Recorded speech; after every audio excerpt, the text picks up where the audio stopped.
As Joe Biden's presidency becomes more and more popular, I think I would call it, in terms of Joe Biden having the highest initial approval rating of any president in 28 years, high support for the COVID relief bill, high support for Joe Biden's management of coronavirus. As that happens, Republicans are becoming more and more unhinged in their characterizations of the Biden presidency. Yesterday, I played a clip for you of Trumpian Congresswoman Lauren Boebert saying that the Equality Act supported by Joe Biden and Democrats is an example of gay, lesbian, and transvex hike.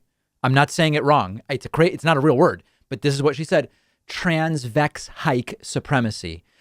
2 nights ago, on the Tucker Carlson program, Tucker hosted former Speaker of the House, Congressman Newt Gingrich. They now are framing the goals of the Democratic Party and Joe Biden as a domination of Christians and Jews by, I guess, trans people. It's all crazy and bizarre. Let's get into the first clip. Gingrich is the former Speaker of the House. He's a very smart man, and we thought we'd invite him on tonight and ask him, what is going on here? Why did Biden pick the most divisive policies up front? Mr. Speaker, thanks for coming on tonight. What do you think we're watching here? What's going on? Now, this is already a lie. Joe Biden didn't pick the most divisive policies up front. Joe Biden's first focus was COVID.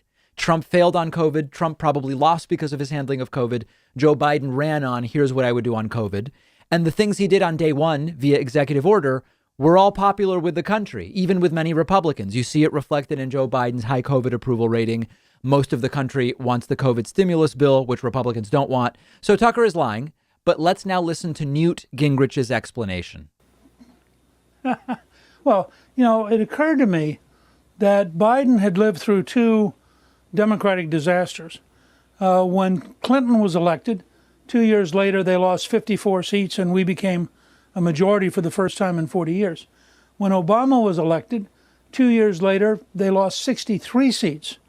And I think what they've done is a very calculating and I think cynical ploy, which is they've given up on keeping the House. What they're doing is ramming through everything they can get done before they lose in 2022. So this is kind of a sprint to radicalism, even though it's going to cost, if you look at these votes in the House, you got 30, 40, 50 members who are not going to be able to go home and defend them. They're not going to be able to explain it. And I think that the Biden-Harris model is, we're going to lose the House anyway. We might as well grab everything we can while we got the power. Now, some aspect of that might be true, but what Newt is missing in his analysis is that historically it's common that when a party wins the White House in the next midterm, they lose the House, or at least lose seats in the House, if not lose it altogether. It's not unique to only one administration. Typically, Democrats take the White House from Republicans. 2 years later, they lose seats and maybe even lose the House. The inverse typically is also true. The idea that Biden has written off the House of Representatives in 22, it's silly. And again, the things Biden is doing are popular. They're not radical. Let's continue. Here it gets really crazy. Tucker Carlson frames up the question in a completely dishonest way, but somehow Newt Gingrich makes it even nuttier. I got to wonder, though, and your analysis makes total sense, and you ran the House, so you know how it works. But I just wonder the motive behind the things that they want. You said they want to get the stuff they want up front, makes total sense. But all the things that they want hurt the country in measurable ways. We're energy independent. They want us not to be. They want to totally destroy our control over the border. They're letting foreign nationals roam the country unimpeded with COVID. Like, why would you want those things? Yeah, I mean, I just did a tweet this afternoon saying if there's a problem with COVID in Texas, it's not Governor Abbott. It's Biden's illegals. And we just had to call them. These are Biden's illegals coming in the country, no public health check. I mean, even back in the 1880s, we had public health checks if you came to America. But here's, Tucker, I really admire your show. I really think you're remarkably trenchant in your insights. But I just want to offer you a thought. They don't want to protect your America. Yeah. They want to create an alternative America. It's an America of racial, deep inequality in an anti-white and, by the way, anti-Asian basis. It's an America in which transgender dominates Christianity and Judaism.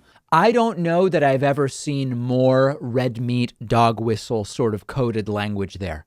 Newt Gingrich says that what Democrats want is an anti-white country, also anti-Asian. Now, that's a shout out to the white supremacists who often defend themselves on so-called race realism stuff, where they say, it's not even about white people being the smartest. Asians are even smarter than white people. That's a typical line you see. On purpose or not, Newt Gingrich is shouting them out. But then the inclusion of Judaism is very pernicious. Newt Gingrich and other right-wing Christians, they love to pay lip service to Jews and Judaism and talk about a Judeo-Christian philosophy as if Judaism is a big piece of that, and they're supportive of Israel in a very particular way, and they pretend to be supportive of Jews. It's all a ruse for their religious beliefs in which they believe that supporting Israel in a particular way will bring about the second coming of Jesus Christ. Anytime you hear people like Newt Gingrich and others appear to go out of the way to support Jews or include Jews in what they're talking about or defend Jews, it's because it plays a particularly self-serving role in their Christian supremacist worldview. And of course, the mere idea of transgender people dominating Christians and Jews as if the two things have anything to do with each other, it's absurd, it's wacky, and it's a perfect example of how Tucker Carlson's populist rhetoric can be appealing. It can lull you into a sense of maybe there's something good there. And then this is the type of stuff that he brings on and promotes. One of our sponsors, PureVPN, is giving you 47% off a 1-year plan, which comes out to less than $6 a month.